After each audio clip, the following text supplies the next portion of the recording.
برباد کرنے کے لیے لے آئے، اب تو ہم بے موت مارے جائیں گے، اس سے اچھا تو یہی تھا کہ ہم مصر میں تھے۔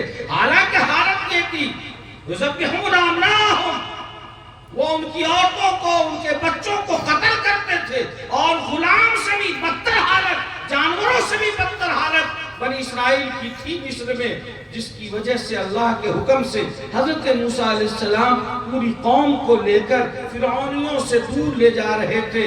کہا کہ تم تو ہم کو برباد کرنے لائے ہو، آگے دریائے نیل ہے اور پیچھے یہ ہمارے پیچھے فرعون کا لشکر ہے، اب تو ہم نہ ادھر کے رہے نہ ادھر کے رہے، بے موت مارے جائیں گے۔ حضرت موسیٰ علیہ السلام نے دریا پر لاٹھی ماری اور اس سے راستے نکلے، پانی دونوں طرف دیوار کی طرح رک گیا اور راستے بن گئے، اور یہ بنی اسرائیل اس کو عبور کر کے فرعونیوں سے نجات پا گئے، اور سارے فرعونی اسی میں غرق کر دیے گئے۔ اس کے بعد جب دریا کے اس پار گئے تو اللہ نے فرمایا کہ فلاں آبادی ہے مقام اعلیٰ، اس میں قوم عمالقہ ہے جو بہت مضبوط قوم ہے، اس سے جاؤ اور تھوڑی بہت مزاحمت کرو، وہ سب مشرکین ہیں، تم سب تو کتاب پر ایمان رکھتے ہو، اپنے نبی موسیٰ کو مانتے ہو، فوراً فتح ہو جائے گا اور تم لوگ اس پر قابض ہو کے عزت کی زندگی گزارو، اچھا شہر ہے، بنے ہوئے مکانات ہیں۔ لیکن یہودیوں نے کہا کہ نہ، ہم جانے والے نہیں۔ حضرت موسیٰ علیہ السلام سے کہا اذهب انت وربك فقاتلا انا هاهنا قاعدون، اے موسیٰ آپ جائیے اور آپ کے رب جائیں، آپ اور آپ کا رب جھگڑا کریں ان سے، ہم ان سے ہاتھ لگانے والے نہیں ہیں، ہم ان سے بالکل نہیں بھیڑنے والے ہیں، ہم یہیں پر پہاڑی پر سرحد پر بیٹھ کر تماشا دیکھیں گے، جب بستی خالی ہو جائے گی تب ہم جائیں گے۔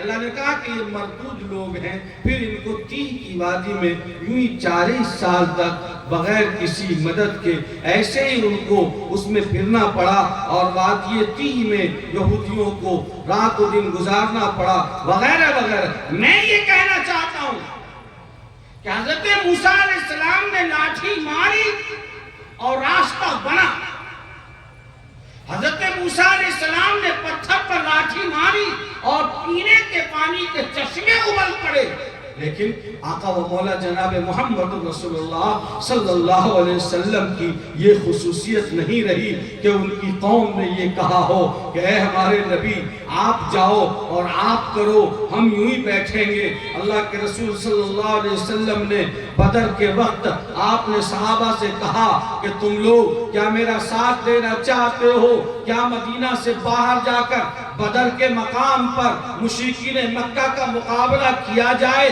تمام صحابہ نے فرمایا کہ یا رسول اللہ آپ جو فرما دیں، اگر آپ یہ حکم دیں کہ ہم سمندر میں چھلانگ لگانے کو تو ہم چھلانگ لگانے کو تیار ہیں، اگر آپ حکم دیں کہ ہم دھکتی ہوئی آگ میں کود جائیں تو ہم آگ میں کود جانے کو تیار ہیں، یا رسول اللہ آپ کا حکم ہو جائے تو ہم برق الغمام میں بھی چھلانگ لگانے کو تیار ہیں، ہم آپ کے شانہ بشانہ رہیں گے، ہم آپ کے حکم کے خلاف بال برابر بھی آگے پیچھے ذرہ برابر بھی سرتابی نہیں کریں گے۔ نتیجہ یہ ہوا کہ 313 نہتے جانباز صاحب ایمان نے آقا مولا جناب محمد رسول اللہ صلی اللہ علیہ وسلم کے ساتھ بدر کے میدان میں روزہ رکھ کر کھڑے ہوئے، اور آقا نے فرمایا یا رب العالمین یہ جو مٹھی بھر جماعت ہے، یاد رکھ اگر یہ جماعت مٹ گئی تو روئے زمین پر کوئی تیرا نام لینے والا نہیں رہے گا۔ اللہ نے کہا کہ رک جائیے، گھبرائیے نہیں، ہم اپنی مدد بھیجتے ہیں، اور اللہ نے آسمان سے فرشتوں کو اتارا، اور فرشتوں نے جو کفار مکہ کی مرمت کی ہے، نتیجتاً سینکڑوں مارے گئے، زخمی ہوئے اور قید کر کے لائے گئے، اور اسلام کا جھنڈا بلند ہوا کہ قیامت تک بدری صحابیوں کا رتبہ مسلمانوں کے درمیان اور تمام انسانوں کے درمیان چمکتا رہے گا، دمکتا رہے گا انشاءاللہ۔ سبحان اللہ۔ ہم اس نبی کو ماننے والے ہیں، ہم ہم اس نبی کو ماننے والے ہیں. لیکن سوال یہ پیدا ہوتا ہے کہ خندق، جنگ خندق ہونا ہے، پورا عرب جیسے آج برطانیہ، امریکہ، اٹلی، جرمن، فرانس، کینیڈا، سارے کے سارے لوگ یہود کے ساتھ عیسائی بھی مل کر پوری دنیا یہود و عیسائیت ایک پلیٹ فارم پہ کھڑے ہو کر اس مقام کو تباہ کرنے پر تلی ہوئی ہے جو مولد انبیاء ہے، جو مسکن انبیاء ہے، جو مقصد انبیاء ہے، جہاں بیت المقدس قبلہ اول ہے، جہاں مسجد اقصی ہے، وہ مسجد اقصی جس مسجد اقصی میں آقا و مولا جناب محمد رسول اللہ صلی اللہ علیہ وسلم نے تمام انبیاء کی امامت کی ہے. سبحان الذی اسریٰ بعبدہ لیلا من المسجد الحرام الی المسجد الاقصی الذی بارکنا حولہ لنریہ.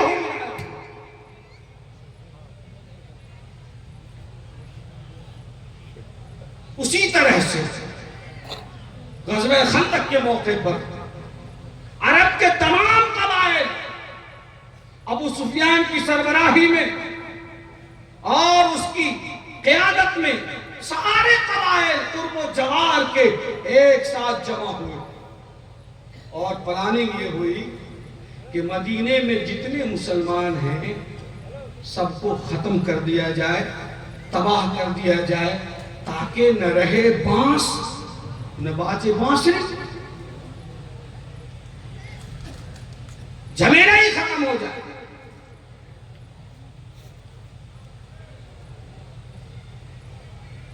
بہت بڑا لشکر مدینے کے بالمقابل آ کر اس نے خیمہ ڈالا. جناب محمد رسول اللہ صلی اللہ علیہ وسلم نے اپنے اصحاب سے مشورہ کیا کہ کیا کرنا چاہیے، کیا ہونا چاہیے.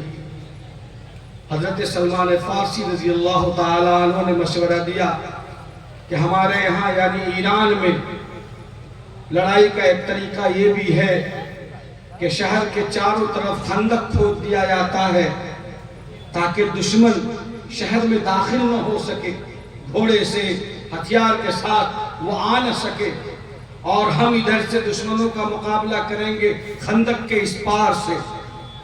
کئی رائے آئیں لیکن رسول اللہ صلی اللہ علیہ وسلم کو سیدنا حضرت سلمان فارسی رضی اللہ تعالی عنہ کی رائے بہت پسند آئی اور حکم ہوا کہ مدینے کے بالکل ہی باہر خندق کھود دیا جائے. جس طرف سے پہاڑی ہے وہ تو پہاڑ کا ایک دامن ہے اور دوسری طرف سے جدھر سے کھلا ہوا راستہ ہے ادھر خندق کھودی جائے. حاجیوں نے دیکھا ہوگا کہ آج بھی وہاں چھوٹی چھوٹی مسجدیں بنی ہوئی ہیں، مسجد عمر کے نام سے، مسجد عثمان کے نام سے، یعنی صحابہ کے ساتھ جو جماعت بنی تھی کہ اس ٹیم کو یہاں سے وہاں اتنے فٹ تک خندق کھودنا ہے، اس ٹیم کو اتنا فٹ کھودنا ہے. اس طرح سے جہاں جہاں جن کا خیمہ لگا تھا آج بھی بطور یادگار کے مسجدیں وہاں چھوٹی چھوٹی علامت کے طور پر بنی ہوئی ہیں.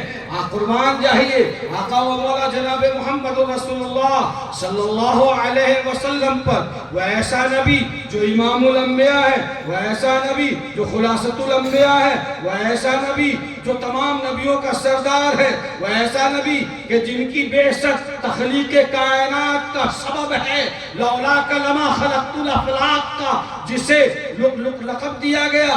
وہ ایسا نبی کہ جس کے ایک اشارے سے چاند دو ٹکڑے میں تقسیم ہو جائے. وہ ایسا نبی کہ جس کے لعاب دہن سے پانی میٹھا ہو جائے.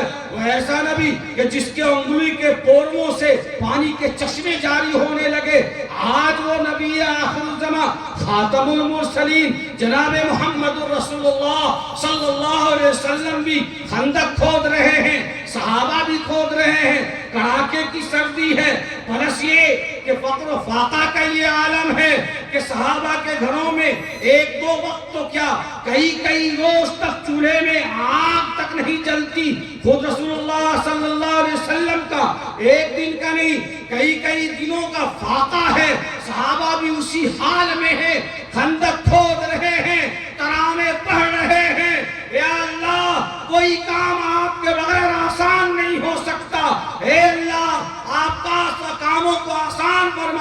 کیجئے، آپ انصار اور مہاجر کی مدد کیجئے۔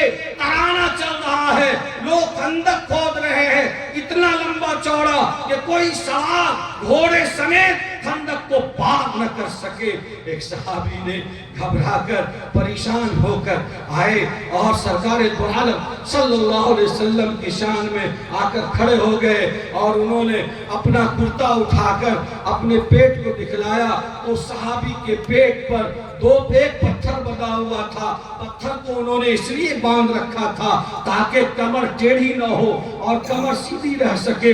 کہا کہ یا رسول اللہ بالکل آپ جان نکل رہی ہے، بھوک سے اب کچھ کیا نہیں جاتا، اب تو بہت پریشان ہے، کچھ کھانے کو مل جاتا۔ آقا و مولا قربان جائیے محسن انسانیت صلی اللہ علیہ وسلم پر آپ نے اپنا شکم مبارک کھول کے دکھلایا تو خدا کی قسم آقا و مولا جناب محمد رسول اللہ صلی اللہ علیہ وسلم کے شکم مبارک پر ایک نہیں دو پتھر بندھے ہوئے تھے۔ قربان جائیے کہ ادھر مکہ کے کفار و مشرکین پورا جانور ذبح کر کے کباب بنا رہے ہیں اور ادھر جناب مصطفیٰ صلی اللہ علیہ وسلم اور آپ کے غلاموں کو ایک وقت کا کھانا میسر نہیں ہے۔ یا رب العالمین یہ تماشا کیا ہے کہ تیرے شیشے میں باقی نہیں ہے، بتا کیا تو میرا ساقی نہیں ہے؟ سمندر سے ملے پیاسے کو شبنم بخیلی ہے یہ رزاقی نہیں ہے۔ یا رب العالمین اگر ایک وقت کا کھانا دے دیتا محسن انسانیت صلی اللہ علیہ وسلم کو تو تیرا کیا بگڑ جاتا؟ تو ہی تو کہتا ہے کہ پوری دنیا کی قیمت اور دنیا کے دولت کی قیمت اللہ کے حضور مچھر کے ایک پر کے برابر بھی اگر ہوتی تو کسی بھی مشرک منافق کو ایک گھونٹ پانی تک میسر نہیں ہوتا۔ اللہ کے نزدیک تو دنیا اور دنیا کی دولت کی قیمت مچھر کے ایک پر کے برابر بھی نہیں ہے۔ کہ یا اللہ تیرا یہ حبیب بھوکا کیوں ہے؟ تیرے حبیب کے ساتھی ایسے پریشان کیوں ہے کہ ایک نہیں دو پتھر باندھے ہوئے ہیں، بھوک سے تڑپ رہے ہیں، خواتین بھی لگ رہی ہیں، کیا پریشان؟ اے اللہ تو آسمان سے من و سلوہ کو نہیں گرا دیتا؟ یہودیوں کے لیے جنت کا حلوہ، بھنا ہوا کباب اور غلامان مصطفیٰ کے پیٹ پر پتھر ہے۔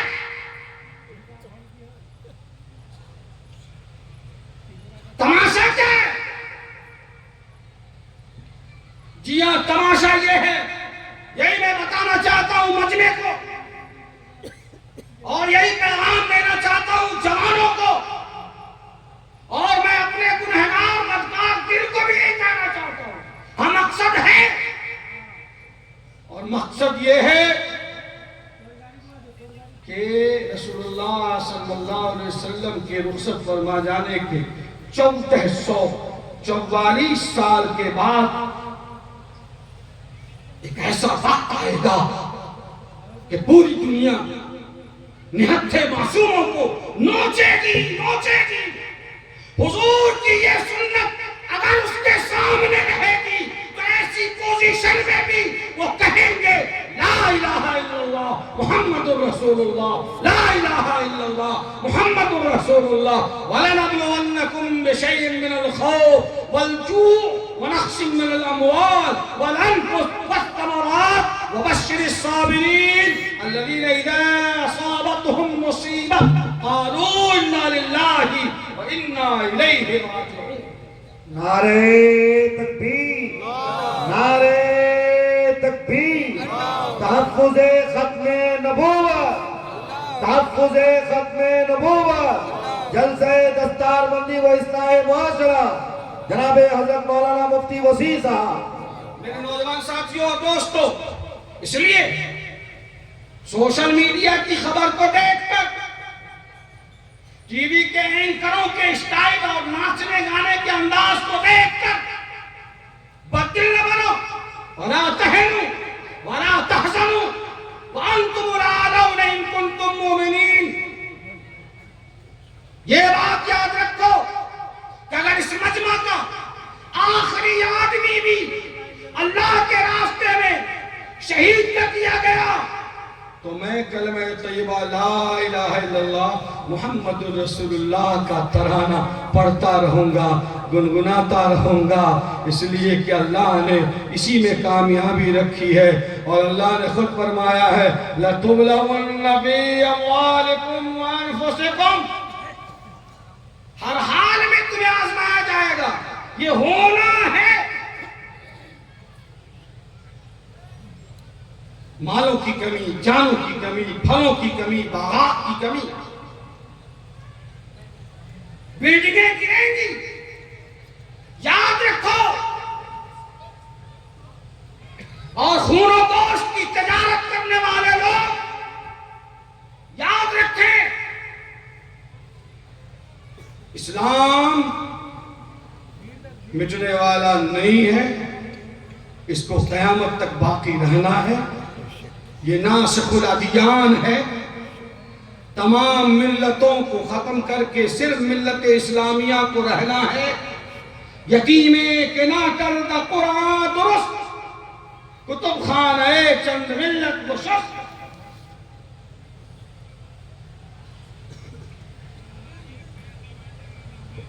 یہی دین باقی رہے گا۔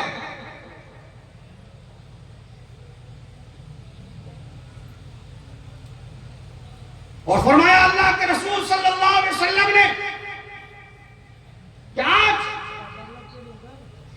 مسلمانوں کی بے بسی پر اور ہماری بے کسی پر تہکار لگانے والے لوگ ناچتے رہیں، تہکار لگاتے رہیں، لیکن یقین مانو ہمارے نبی نے یہ فرما دیا ہے کہ یہود اور نصارہ کا خاتمہ ہونا ہے تو ہونا ہے انشاءاللہ، اور فرمایا کہ زمانہ آئے گا کہ یہودی بھاگیں گے اور چھپیں گے، جس پتھر کے پیچھے چھپیں گے وہ پتھر بول پڑے گا کہ یہاں پہ یہودی ہے، اس کو پکڑو اور اس کو قتل کرو۔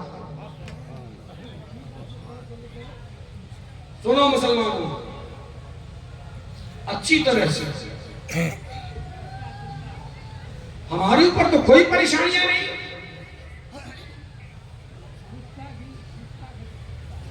اس لیے صبر کے ساتھ، ضبط کے ساتھ حوصلہ رکھو اور حوصلہ کرو، اور ان لوگوں کی طرح مت بنو جو بے عزتی اور غلامی کی موت مرتے ہیں۔ فرمایا آقا و مولا جناب محمد رسول اللہ صلی اللہ علیہ وسلم نے من قتل دونہ و عرضہ فہو شہید، ایمان کی حفاظت فرض ہے، جان کی حفاظت فرض ہے، عزت و آبرو کی حفاظت فرض ہے، عقیدے کی حفاظت فرض ہے۔ یاد رکھو کہ ہمارے نبی نے ہمیں جو سبق دیا ہے اس سبق کا خلاصہ یہ ہے کہ ہم جان دے کر ایمان بچانے والے ہیں، ہم ایمان بیچ کر جان نہیں بچاتے۔ سمجھ رہے ہیں آپ؟ اس لیے میرے غیور نوجوان ساتھیوں، ہمیں رجوع اللہ کی طرف بڑھنا چاہیے، ہمیں عبادتوں کی طرف اپنا رجحان کرنا چاہیے، مسجدوں کو آباد کرنی ہے۔ خالی پڑھ رہے ہیں کہ آج اتنے بم گرے، آج یہ ہوا، ہم نے کیا کیا؟ ہمارے بس میں یہ تھا کہ ہم کم سے کم اللہ کے حضور گرگرا لیتے اور یہ سوچتے کہ بھئی وہ سرزمین جہاں تمام انبیاء آئے، حضرت آدم سے لے کر حضرت یحییٰ سے لے کر حضرت سلیمان سے لے کر حضرت داؤد علیہ السلام، حضرت موسیٰ، حضرت عیسیٰ، حضرت سارے انبیاء کا جو مسکن ہے، جو خطہ ولی ہے، خطہ انبیاء ہے، جب وہاں کے لوگوں پر ابتلا اور آزمائش اور امتحان کی ایسی گھڑی آن سکتی ہے تو ہندوستان میں بیٹھے ہوئے چپدی کے شوربا کا کیا حال ہوگا؟ ہم جیسے کمزور اور بے وقوف اور گنہگار مسلمانوں کی حالت کیا ہوگی؟ ہم لوگ جو چند ٹکوں کے بس اپنا ایمان بیچتے ہیں، چند سکوں پر اپنا دین بیچتے ہیں، نعوذ باللہ۔ ہم لوگ کئے منٹ تک ڈٹیں گے اور کتنے منٹ ٹھٹیں گے؟ اس لیے یہ جو حالات آتے ہیں ہمارے ایمان کے درجہ حرارت کو ناپنے کے لیے آتے ہیں کہ ہمارا ایمانی درجہ حرارت کیا ہے اور ایمان ہمارے اندر کتنا ہے، اتنا ہے یا اتنا ہے۔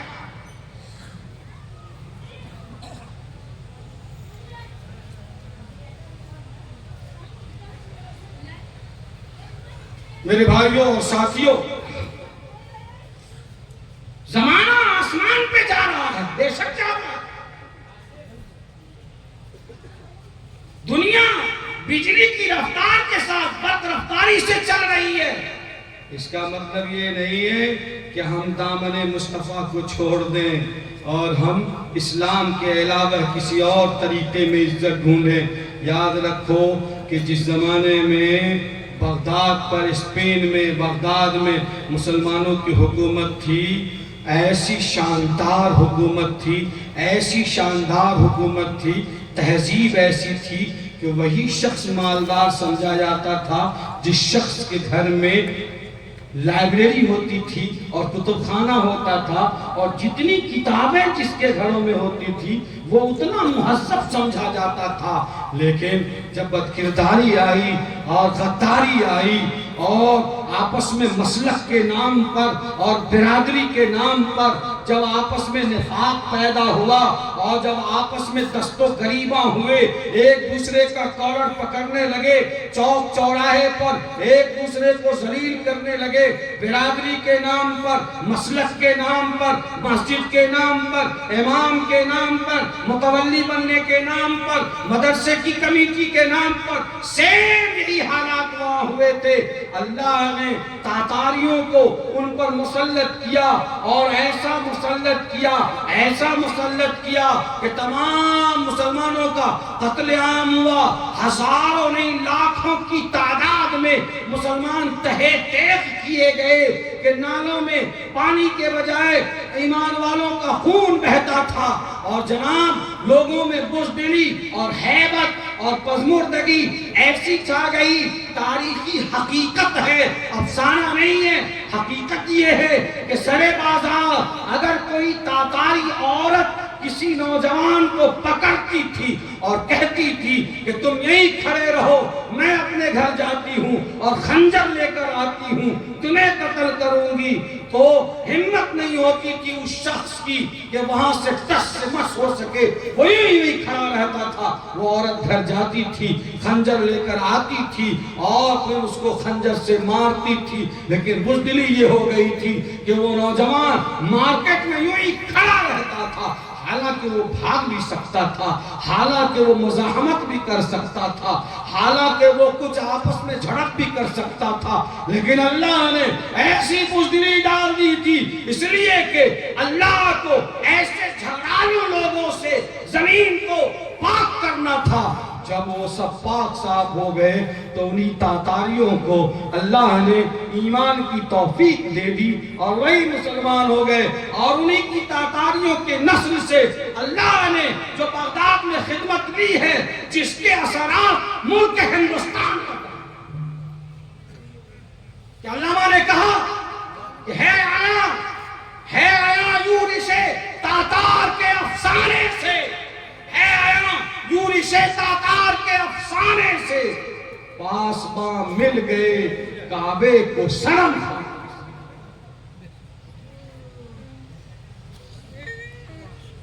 میرے نوجوان ساتھیوں، ہمارے یہاں بھی وہی حالات ہیں، یہ مسلک وہ مسلک، یہ مسجد وہ مسجد، فلاں اور یہ اور وہ۔ اے لوگوں، اسلام تو باقی رہے گا، لیکن ہم جیسے نافرمان لوگ بھی باقی رہیں گے۔ اللہ نے اس کی کوئی شیورٹی اور کوئی گارنٹی اور کوئی ضمانت نہیں دی ہے۔ اس لیے حالات سے سمجھوتا کرنا اور حالات سے نہ گھبرانا اور حالات سے مایوس نہ ہونا، یہی زندہ قوم کی علامت ہے۔ یہی نوجوانوں کی فطرت ہونی چاہیے کہ حالات کے رخ کو موڑنے کی صلاحیت پیدا کیجئے، بزدل نہ بنیے، اور بزدل بننے کا پیغام نوجوانوں کو، دوستوں کو نہ دیجئے، اور یہ ٹھان لیجئے کہ ہم مسلمان ہیں، اس لیے مصیبت ہم پر آنی ہے۔ ہم حسبتم ان تدخلوا الجنہ ولما یأتکم مثل الذین خلوا من قبلکم مستهم البأساء والضراء وزلزلوا۔ تم چاہتے ہو کہ آسانی کے ساتھ جنت میں داخل ہو جاؤ، حالانکہ تم پر وہ مصیبتیں نہیں آئیں، وہ پریشانیاں نہیں آئیں جو تم سے پہلے لوگوں پر آئی تھیں۔ ان لوگوں پہ تو ایسی دشواریاں اور ایسی پریشانیاں آئیں کہ ہل گئے، لرز گئے۔ شیب ابی طالب میں صحابہ کا بائیکاٹ کیا گیا، پانی تک بند کر دیا گیا، حقہ تک بند کر دیا گیا۔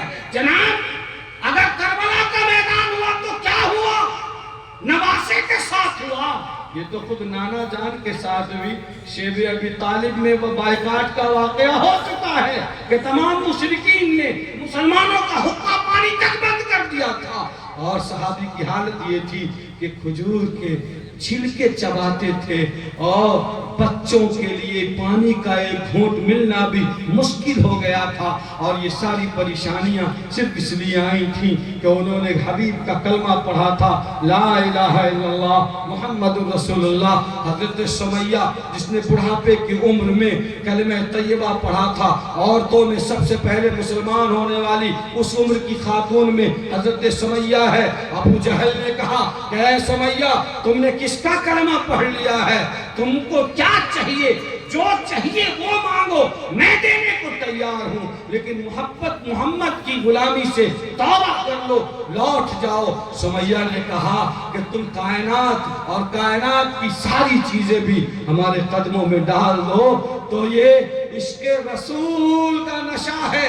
ہم نے محمد رسول اللہ صلی اللہ علیہ وسلم کا کلمہ پڑھ لیا ہے، ہمارے جسم کے ٹکڑے ٹکڑے بھی کر دو تو ذرہ برابر بھی ہمارے پاؤں میں لغزش پیدا نہیں ہوگی۔ نعوذ باللہ، ابو جہل لعین مردود نے نیزہ نازک جگہ میں مارا اور وہیں پر دم توڑ دی، لیکن پڑھتی گئیں لا الہ الا اللہ محمد رسول اللہ صلی اللہ علیہ وسلم۔ حضرت سمیہ کے خون کا قطرہ قیامت تک کے مسلمانوں کے سروں پر رہے گا کہ لا الہ الا اللہ کی عظمت کے لیے اور آقا کی غلامی کے لیے جب ہمارے ان لوگوں نے خون کا آخری قطرہ تک بہا دیا ہے، پھر یہ مسلمان اللہ کے راستے میں خون بہنے سے ڈرے گا کیوں؟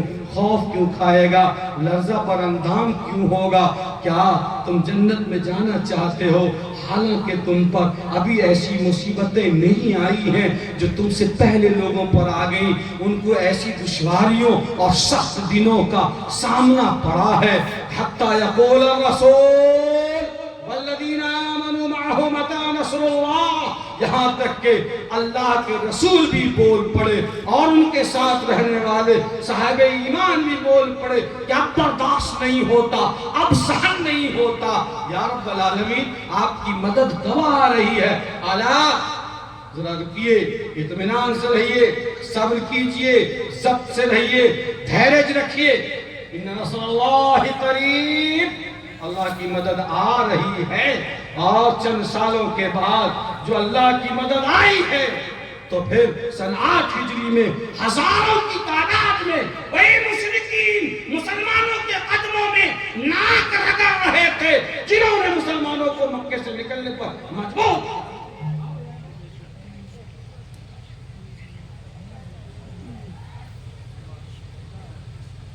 یقین محکم عمل کرے ہم، محبت فاتح عالم، جہاد زندگانی میں یہ مردوں کی شمشیریں آپ عزم تو کیجئے، آپ اطمینان تو رکھیے، ذرا اپنے دل کو مضبوط تو کیجئے۔ یہ نوجوان لوگ سوشل میڈیا پر دیکھتے ہیں اور کلیجہ پیٹتے ہیں۔ کلیجہ پیٹنے سے کیا ہوگا؟ میاں کبھی مسجد میں جاؤ، اللہ کے حضور دو آنسوں کے قطرے گرا دو تو خدا کی قسم یہ ایک ٹینک اور توپ کا کام کرے گا، ضرور کرے گا۔ یقین مانیے اللہ کی نصرت کے بغیر وہ کبھی رک نہیں سکتے اور ٹک نہیں سکتے تھے۔ اللہ کی مدد کے لیے ہم سبوں کی ذمہ داری ہے کہ اپنے آپ کو مضبوط رکھیں اور یہ سمجھیں کہ اس طرح کے حالات اگر آ رہے ہیں یا مزید آئیں گے تو یہ ایمان کا امتحان ہے اور ایمان کی آزمائش ہے اور مومنین کے لیے ابتلا ہے۔ آقا نے فرمایا اشد الناس بلاء الانبیاء، سب سے زیادہ مصیبت تو انبیاء کو آتی ہے، پھر اس کے بعد جو انبیاء سے قریب ہو اور جو ان کے کاموں سے قریب ہو، جیسے صلحاء، مشائخ، یہ علماء، اساتذہ، حفاظ۔ آپ دیکھ لیں کہ قاری جمشید جوہر صاحب سے پوچھئے کہ راستے میں، ٹرینوں میں، بسوں میں، ایئرپورٹ پر سفر کرنا ان کے لیے کتنا آسان ہے یا کتنا مشکل ہے، صرف اس لیے کہ یہ اللہ کے رسول کے کاموں سے قریب ہیں یا وضاحت رسول اللہ صلی اللہ علیہ وسلم کی اختیار کی ہوئی ہے، اس لیے ان کو پریشانیوں کا سامنا وہی مانا ہے کہ ہر آدمی ترچھی نگاہ سے دیکھتا ہے جیسے کہ کوئی دوسری مخلوق آ گئی ہو۔ وَلَتَسْمَعُنَّ مِنَ الَّذِينَ أُوتُوا الْكِتَابَ مِنْ قَبْلِكُمْ وَمِنَ الَّذِينَ أَشْرَكُوا أَذًى كَثِيرًا، کٹی جلی باتیں سنتے ہیں۔ اس لیے میں پہلا پیغام آپ سبوں کے نام یہ کرتا ہوں کہ موجودہ حالات میں ہم سب اپنے مظلوم بھائیوں کے لیے، خواہ وہ فلسطین میں ہو، خواہ وہ غازہ میں ہو یا ملک ہندوستان میں ہو یا دنیا کے کسی گوشے میں ہو، ہم امن کی دعا کریں اور ہم ان کے مدد کی دعا کریں، ہم اپنا رجوع اللہ کی طرف کریں، مسجدوں کو آباد کریں اور حرام خوری اور بدتمیزی کا مزاج بند کر دیں۔ یقین مانیے کہ اگر ہمارے نوجوان یوں ہی بدماشیاں کریں گے، دوسرے کی بہو بیٹیوں پر وہ شہوت کی نگاہ ڈالیں گے اور پاگل کتے کی طرح وہ نوچتے پھریں گے، اچھا چھوڑے پن کا ثبوت دیں گے اور پھر کہیں گے کہ ہم مسلمان ہیں، ہم مسلمان ہیں۔ میاں تم سے اچھے تو مشرکین ہیں، منافقین ہیں، یہود و نصارہ ہے، وضع میں تم ہو، نصارہ تو تمدن میں ہنود، یہ مسلمان ہیں جنہیں دیکھ کے شرمائے یہود۔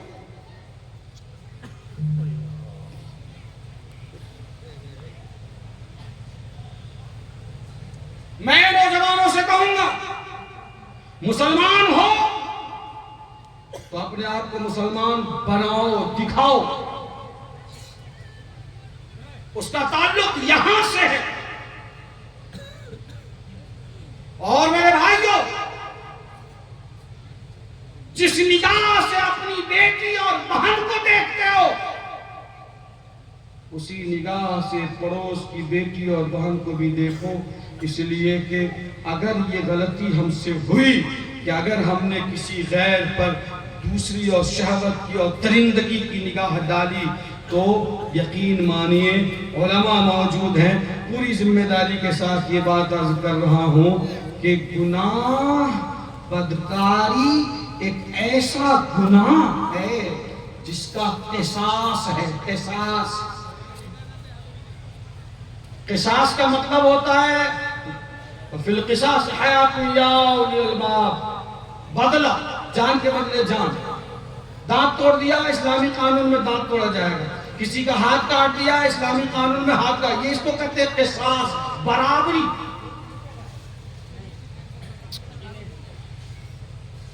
گناہ اور بدکاری اور زناکاری کا بھی قصاص ہے، قصاص۔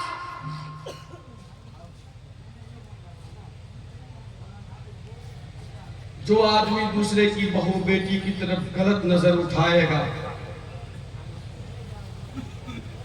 یقیناً اللہ کا فیصلہ ہے کہ اس کی بیٹی، بہن، بہو کی طرف بھی اس دنیا میں ہی کوئی دوسرا آدمی بھی غلط نگاہ اٹھائے گا۔ ہونا ضروری ہے، بیٹی، پوتی، نواسی تک دنیائی میں اس کا بدلہ ہونا ہے۔ کون ایسا جگر والا آدمی ہے، جگرا رکھتا ہے؟ کون ایسا منافق مسلمان ہے جو یہ کہے کہ اگر میری بیٹی اور بہن کے ساتھ بدکاری ہو تو مجھے کوئی اعتراض نہیں ہے؟ نعوذ باللہ، کوئی ایسا ہو سکتا ہے؟ ارے بولو، کوئی ہو سکتا ہے کیا؟ جب نہیں ہو سکتا ہے تو پھر وہ نوجوان کیسے دوسرے کی بیٹی اور بہن کی طرف غلط نگاہ اٹھا کر دیکھتا ہے؟ اللہ کے رسول صلی اللہ علیہ وسلم کی مجلس میں ایک آدمی آیا اور حاضر ہو کر اس نے کہا کہ یا رسول اللہ، میں مسلمان ہونا چاہتا ہوں، مجھے مسلمان بنا دیجئے، لیکن میری ایک شرط ہے۔ کہا کیا شرط ہے؟ کہا شرط یہ ہے کہ میں مسلمان تو بن جاؤں گا لیکن میں بدکاری نہیں چھوڑوں گا۔ آپ صلی اللہ علیہ وسلم نے فرمایا کہ بیٹھ جاؤ، تمہارے پاس ماں ہے؟ جی ہاں۔ بہن ہے؟ جی ہاں۔ بیٹی ہے؟ جی ہاں۔ کہا کیا تم یہ اس بات کو پسند کرتے ہو کہ تمہاری ماں کے ساتھ بھی کوئی وہی حرکت کرے، تمہاری بیٹی کے ساتھ بھی کوئی وہی حرکت کرے؟ وہ آدمی کانپ گیا اور کہنے لگا کہ ایسا کیسے ہو سکتا ہے؟ بس فرما دیا پیارے آقا صلی اللہ علیہ وسلم نے کہ تو جس کسی سے بھی بدکاری کی اجازت چاہتا ہے وہ بھی تو کسی کی ماں ہے، کسی کی بیٹی ہے، کسی کی بہن ہے، کسی کی نواسی اور پوتی ہے۔ اس نے کہا کہ بلا شک مسلمان ہونا چاہتا ہوں۔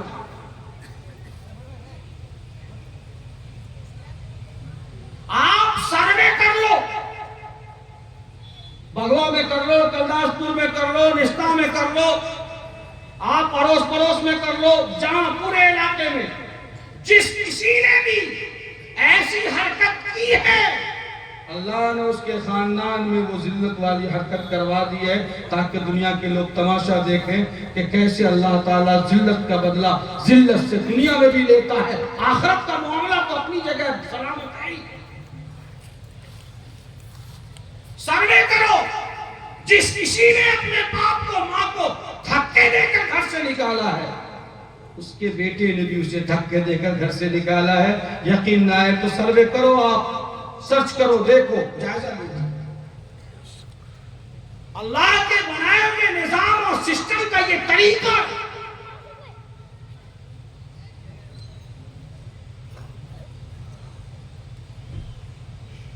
اس لیے نوجوانوں، جہاں تک میری آواز چوک تک جا رہی ہے، چوک میں جو لوگ بیٹھ کر سن رہے ہیں، میں آپ پر کوئی احسان نہیں کر رہا ہوں، میں آپ کو یہ بتانا چاہتا ہوں کہ مسلمانوں کی خصلت اور مسلمانوں کا طریقہ اور مسلمانوں کی عادت کیا ہونی چاہیے۔ جو جھوٹا ہوگا وہ مسلمان نہیں ہو سکتا، اور جو مسلمان ہوگا وہ جھوٹا نہیں ہو سکتا۔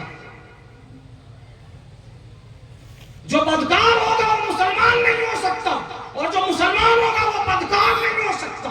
جو شرابی ہوگا وہ مسلمان نہیں ہو سکتا، جو مسلمان ہوگا وہ شرابی نہیں ہو سکتا۔ یہ فرمایا اللہ کے رسول صلی اللہ علیہ وسلم نے کہ کوئی بھی زانی جس وقت زنا کرتا ہے وہ مومن نہیں ہوتا، اس کے اندر کا ایمان نکل جاتا ہے، اور جب تک وہ اس حالت میں رہتا ہے ایمان اس کے اندر داخل نہیں ہوتا۔ اگر اسی حال میں موت آ جائے تو بھلا بتاؤ کہ وہ مومن گیا یا کافر گیا؟ لوگ تو نماز جنازہ پڑھا دیں گے کہ اسلامی معاشرے کا آدمی ہے، لیکن فیصلہ تو اللہ کے ہاں ہو کر رہے گا، اس لیے کہ یہ فرمان ہے آقا و مولا جناب محمد رسول اللہ صلی اللہ علیہ وسلم کا۔ اس لیے میں پھر کہوں گا آپ سے کہ جو حالات پیدا ہو رہے ہیں، چاہے وہ فلسطین میں ہو، چاہے وہ غزہ میں ہو، چاہے ملک ہندوستان میں ہو یا دنیا کے کسی گوشے میں ہو، درجہ حرارت جو ایمان کا ہے اس کی پیمائش کے لیے یہ اللہ کی طرف سے امتحان ہے۔ اس سے نہیں تو گھبرانا چاہیے اور نہیں ہمیں پژمردہ ہونا چاہیے کہ نور خدا ہے کفر کی حرکت پہ خندزن، پھوکوں سے یہ چراغ بجھایا نہ جائے گا۔ اسلام پڑھنے کے لیے آیا، مٹنے کے لیے نہیں آیا۔ الاسلام یعلو ولا یعلی علیہ، اسلام مغلوب نہیں ہو سکتا. ہاں ہم جیسے کمزور مسلمان تو برباد ہو سکتے ہیں. اللہ تعالیٰ دوسروں کو ایمان کی توفیق دے کر اپنے دین کی حفاظت کروا لے گا, قرآن کی تلاوت کروا لے گا, اپنی مسجدوں میں اذان دلوا لے گا, لیکن ہمارا حشر کیا ہوگا؟ اس لیے توبہ کیجئے, سب لوگ توبہ کریں, اور اللہ کی ذات توبہ کو معاف کرنے والی ہے. انشاءاللہ توبہ اللہ تعالیٰ قبول کریں گے. مسجدوں کی طرف اپنا رخ کریں, دعاؤں میں ذرا کثرت کریں, الحاح و جاری کریں, ذرا گڑگڑائیں تاکہ اللہ کی مدد آئے. جو ہم کر سکتے ہیں وہ تو کریں, جو ہمارے بس میں نہیں ہے اس کے لیے ہم اللہ سے دعا کریں گے انشاءاللہ. کیا ہم سب آج سے توبہ کرتے ہیں انشاءاللہ؟ اللہ تعالیٰ آپ سب کو قبول فرمائے. ایک بات مکمل ہوئی, میرے علم میں ہے کہ ہم سب کے مخدوم و محترم حضرت مولانا عبداللہ معروفی صاحب استاد حدیث دارالعلوم دیوبند تشریف فرمائے. میں یہ عرض کر دوں کہ میں جو کچھ آپ کے سامنے کہہ رہا ہوں اس میں یقیناً ان کی آبادی کا فیض میرے اوپر ہے. سو ان کا اس علاقے میں, اس ادارے میں استقبال ہے, اور امارت شریعہ بہاولسا جھارکھنڈ کا خادم ہونے کے ناطے ہم ان کو اس سرزمین پر خوش آمدید کہتے ہیں, مبارکباد پیش کرتے ہیں, اور آپ کی خدمت میں ہدیہ تبریک پیش کرتے ہیں. مجھے دوسری گزارش جو 2-3 منٹ میں کرنی ہے وہ یہ ہے, قرآن نے کہا وَأَعِدُّوا لَهُم مَّا اسْتَطَعْتُم مِّن قُوَّةٍ. اے ایمان والو, اے ایمان والو, تم اپنی تیاری رکھو, کوالٹی پیدا کرو, تم اپنے اندر جوہر پیدا کرو. جس طرح کے جوہر کی ضرورت ہو وہی جوہر اور کوالٹی پیدا کرو. گھوڑ سواری کی ضرورت ہے گھوڑ سواری کرو, تیر اندازی کی ضرورت ہے تیر اندازی کرو. من رباط الخیل, جس سے تمہارا روب طاری ہو, جس سے تم عدل کا کام کر سکو, جس سے تم ظالموں کا پنجہ مروڑ سکو. تم چوڑی پہننے والے نہ بنو, تم پاسیب کھنکھنانے والے نہ بنو, تم ناچنے والے اور ڈرامہ کرنے والے نہ بنو. وَأَعِدُّوا لَهُم مَّا اسْتَطَعْتُم مِّن قُوَّةٍ. طاقت جمع کرو. طاقت جمع کرنے کا مطلب غالباً ہمارے دوستوں نے ایسا سمجھ لیا کہ اس آیت کریمہ کی تفسیر جلسوں میں اور عوام کے سامنے آنی ہی تقریباً کئی دہائیوں سے بند ہو گئی ہے کہ شاید یہ آیت کریمہ بالکل جہاد کے تعلق سے تو نہیں ہے. میرے دوستو, طاقت کا مطلب صرف یہی نہیں ہے کہ ہم فلاں اور فلاں کریں. طاقت کا مطلب یہ ہے کہ جس زمانے میں جس طرح کی طاقت کی ضرورت ہو وہ طاقت تمہارے اندر ہونی چاہیے. کلداسپور کا آدمی توپ کے سامنے لاٹھی لے کر کھڑا ہو جائے گا, راکٹ کے سامنے گھوڑے پر چڑھ کے جائیں گے. قرآن نے کہا من رباط الخیل. کام ہو جائے گا. میں سمجھتا ہوں اور علماء کے معتبر مجمع میں یہ بات کہتا ہوں, طاقت کا مطلب یقیناً یہ بھی ہے کہ ہم اپنی نسلوں میں ایسی کوالٹی اور ایسی صلاحیت پیدا کر دیں کہ وہ اپنی قوم کے لیے اور اپنے ملک کے لیے اور پوری ملت کے لیے ایک شیڈ بن سکیں, سہارا بن سکیں.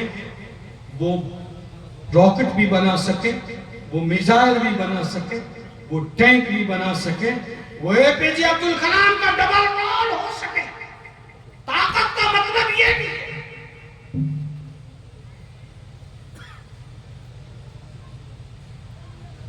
ورنہ وہ لوگ جن کی تعداد دنیا میں آٹے سکے میں نمک کے برابر بھی نہیں ہے, آج وہ پورے خلیج کو کے ناک میں دم کیے, اس لیے کہ دنیا دار الاسباب ہے، انہوں نے یہ تیاری کی ہے، اور جن کو تیاری کرنے کا حکم ہو گیا تھا وہ رقص و سرود کی محفل سجا رہے تھے، اور مسلمانوں معصوموں کی چیخیں نکل رہی تھی، کر بلبلو طاؤس کی تقلید سے توبہ۔ بلبل فقط آواز ہے، طاؤس فقط رنگ۔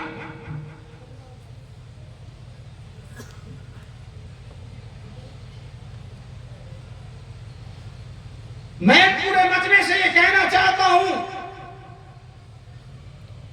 کہ جمال القرآن کلداس پور میں یا نشتہ کے مدرسے میں یا مادھے پور کے مدرسے میں یا فلاں گاؤں کے مدرسے میں اگر ہم بچوں کو پڑھاتے ہیں تو ہم نہ تو اسلام پر احسان کر رہے ہیں نہ مسلمانوں پر احسان کر رہے ہیں۔ قرآن پڑھنا تو مسلمان کی ذمہ داری ہے، اگر مسلمان رہنا چاہتے ہو تو قرآن پڑھنا پڑے گا، اس لیے کہ اللہ کا حکم ہے کہ بغیر قرآن پڑھے نماز ہو ہی نہیں سکتی۔ فَقْرَوْا مَا تَيَسَّرَ مِنَ الْقُرْآنِ، کہ قرآن سے ایک بڑی آیت یا 3 چھوٹی آیتوں کا پڑھنا نماز کے درست ہونے کے لیے فرض ہے، فرض ہے، اور ہر مسلمان پر نماز پڑھنا فرض ہے، عاقل و بالغ مرد و عورت پر۔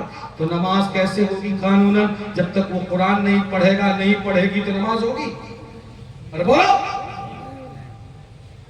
سر رگڑ رہے ہو اور 3 چھوٹی صورتیں یاد نہیں ہیں اور کہتے ہو کہ مسلمان ہیں۔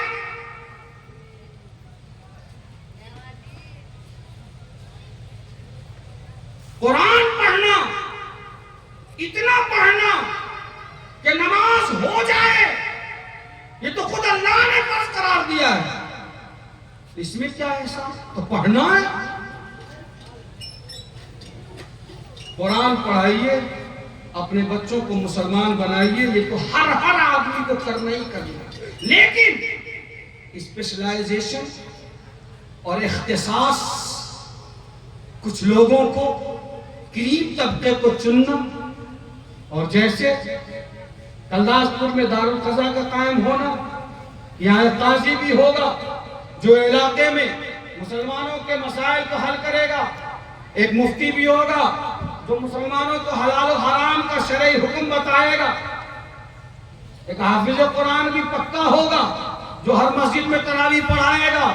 جیسے مسلمانوں پر ایک معتبر اور مستند ایسے عالم دین کو تیار کرنا فرض علی الکفایہ کے درجے میں ہے جو حلال و حرام اور احکام شریعہ کی رہنمائی کرے، اے مسلمانوں، میں کہتا ہوں کہ اسی طرح سے مسلمانوں پر یہ بھی فرض علی الکفایہ کے درجے میں ہے کہ اپنی آبادیوں سے ایسے بچوں کو تیار کرے جو بڑا سائنٹسٹ بنے، جو انجینئر بنے IIT کا، جو ڈاکٹر بنے، جو بڑا پروفیسر بنے، جو IAS اور IPS بنے، تاکہ قوم کی ان ضرورتوں کو وہ پوری کر سکے، اور یہ بنانا بھی فرض علی الکفایہ کے درجے میں ہے۔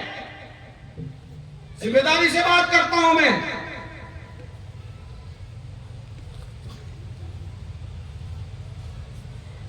وَأَعِدُّوا لَهُم مَّا اسْتَطَعْتُم مِّن قُوَّةٍ،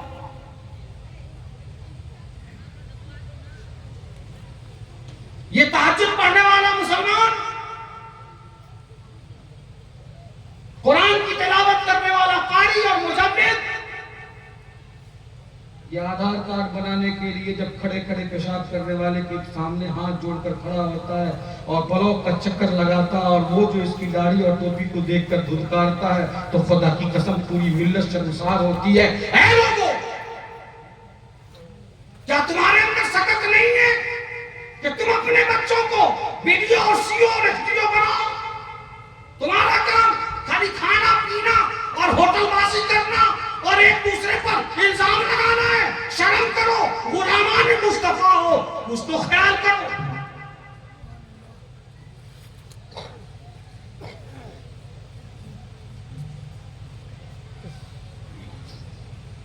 میں زیادہ وقت نہیں لینا چاہتا، میں اپنی بات ختم کر رہا ہوں۔ میں بڑے درد کے ساتھ یہ عرض کرنا چاہتا ہوں پورے مجمع سے، یہ وہی کٹیہار ہے، اور کٹیہار کا یہ وہی بلرام پور کا علاقہ ہے جہاں مسلمانوں کی آبادی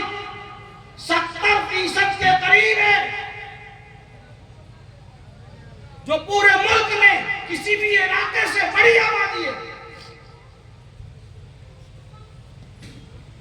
یہاں کے مسلمان، ان کی دینی، ان کی معاشی، ان کی سماجی، اخلاقی حالت کیسی ہے، اس کو اٹھا کر پورے ملک کے مسلمانوں کے حالات کا سروے کیا جاتا ہے۔ بولیے صحیح ہے نہیں صحیح؟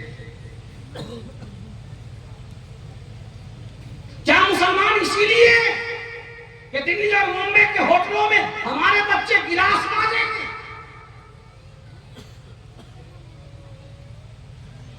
کیا ہمارے نوجوان کلکتہ اور بمبئی اور دلی کی سڑکوں پر رکشا کھینچیں گے؟ یاد رکھو، نابالغ بچوں سے روزی کموانا یہ ناجائز ہے۔ علماء سے پوچھو، نابالغ بچوں سے کام کروانا اور ان کی تنخواہ کھانا یہ ناجائز ہے۔ والدین کان کھول کر سن لیں، جو 8 سال 10 سال کے بچے کو بھیج دیتے ہو دلی ممبئی، اس کو کسی ہوٹل میں گلاس مانجنے میں لگا دو، وہ دلی پہنچانے کے میٹر چالو 1000 روپے بھی دے رہا ہے تو غنیمت ہے۔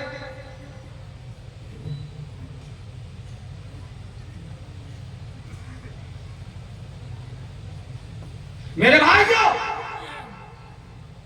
ویسے بھی تو ہم مارے ہی جا رہے ہیں، 10 سال اپنے آپ کو اور جھیل لو اور خون پی کر بھی کم سے کم اپنے نونہالوں کو اس لائق تو بنا لو کہ آنے والے 50 سال میں نسلوں کو ٹھیک سے رکھ سکے۔ کیا ہے کلداس پور کا یہ مجمع جو یہ بات کہنے کی پوزیشن میں ہو کہ ہمارے گاؤں میں اتنے ڈاکٹر ہیں اور اتنے ویڈیو اور سیو ہیں اور اتنے فلاں ڈی ایس پی اور فلاں ہے؟ کوئی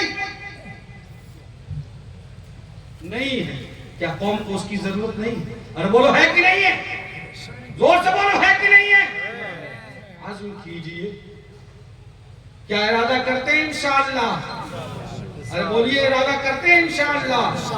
اپنے بچوں کو قرآن پڑھائیے ہر حال میں، اور اس کے بعد عزم کرو کہ اگر یہ میرا بچہ پڑھ رہا ہے تو اس کو ہر حال میں مزدوری کر کے ہو، فاقہ کر کے ہو، ہمیں اس کو اعلیٰ تعلیم دلوانا ہے۔ اس کو ہمیں ایس پی اور ڈی ایس پی اور کلکٹر کیا فلاں فلاں کا آدمی، یاد رکھو، میں صاف طور پہ کہتا ہوں اور آج پھر میں اس اسٹیج سے کہتا ہوں کہ جب کیڑے اور مکوڑے کھانے والوں کے بچے اس ملک کے اعلیٰ کرسیوں پر بیٹھ سکتے ہیں تو کیا غلامان مصطفیٰ اپنے بچوں کو ان اعلیٰ کرسیوں پر نہیں پہنچا سکتے؟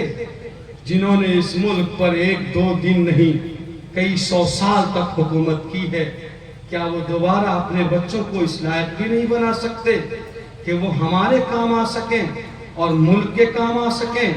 جس قوم نے پی جے عبدالکلام جیسا میزائل مین دیا ہو، کیا وہ قوم حوصلہ ہار دے گی؟ کیا کلداس پور کی اور بارسوئی کی سرزمین سے کیا اے پی جے عبدالکلام قوم نہیں بن سکتا؟ کیا اے پی جے عبدالکلام سوم نہیں بن سکتا؟ بن سکتا ہے، لیکن شرط یہ ہے کہ ہم عزم کریں، ارادہ کریں۔ جوانوں، یہ سزائیں آ رہی ہیں، آبشاروں سے چٹانیں چور ہو جائیں، جو ہو عزم سفر پیدا۔ آپ عزم سفر کرو، اور اگر عزت چاہتے ہو، یہاں سے لے کر وہاں تک جو مجمع بیٹھا ہوا ہے، 100 کے لیے کہتا ہوں، اگر عزت چاہتے ہیں تو اپنے بچوں کو ان کرسیوں پر بٹھاؤ جن کرسیوں پر بیٹھ کر قوموں کی تقدیروں کے فیصلے لکھے جاتے ہیں۔ تب جا کر ہم اس ملک میں عزت کے ساتھ زندگی گزاریں گے انشاءاللہ۔ پھر دوہرے اور تیسرے درجے کے شہری ہونے کا الزام ہم پر نہیں آئے گا، اور یہ جتنے لوگ تماشا کرنے والے ہیں، سارے لوگ سوراخ میں گھس جائیں گے خود بخود۔ شرط یہ ہے کہ کوئی جگرا والا اژدہا آنا چاہیے تاکہ چھوٹے موٹے کیڑے مکوڑے سب اپنی جگہ چلے جائیں۔ اور میں اخیر میں یہ بات کہہ کر میں اس اسٹیج کرسی سے اٹھنا چاہتا ہوں، وہ یہ ہے کہ نفرتوں کے طوفان کا خاتمہ ملک ہندوستان میں جو نفرتوں کی کھیتی کی جا رہی ہے، نفرتوں کے طوفان کا خاتمہ اور نفرتوں کے فصلوں کا خاتمہ اگر کیا جا سکتا ہے تو صرف اور صرف ایجوکیشن اور شکشا کے تلوار سے کیا جا سکتا ہے۔ ایجوکیشن اور شکشا کے مادھیم اور اسی ذریعے سے کیا جا سکتا ہے۔ اس لیے ہمیں 10 سالوں میں اپنی نسل کو اس لائق بنانا ہے کہ نفرتوں کا خاتمہ اس ملک سے ہو جائے اور لوگ ہماری ضرورت کو جیسے پہلے محسوس کرتے تھے ویسے ہی اس ملک کے لوگ ہماری ضرورت کو محسوس کریں۔ جیسے اے پی جے عبدالکلام کی تصویریں لوگ لگاتے ہیں، کم از کم یہ ہم کو اپنا بھائی تو سمجھیں، ہمیں خود اس کے لیے تیار ہونا ہے۔ کیا انشاءاللہ ہم اپنے گھروں میں ایسی تعلیم کے لیے بچوں کو تیار کریں گے نہیں کریں گے؟ خدا تجھے کسی طوفان سے آشنا کر دے کہ تیرے بحر کے موجوں میں اضطراب نہیں، تجھے کتاب سے ممکن نہیں فراغ کے تو کتاب خاں ہے مگر صاحب کتاب نہیں۔ وآخر دعوانا ان الحمدللہ رب العالمین۔ این دعا از من و از جملہ جہاں آمین بات۔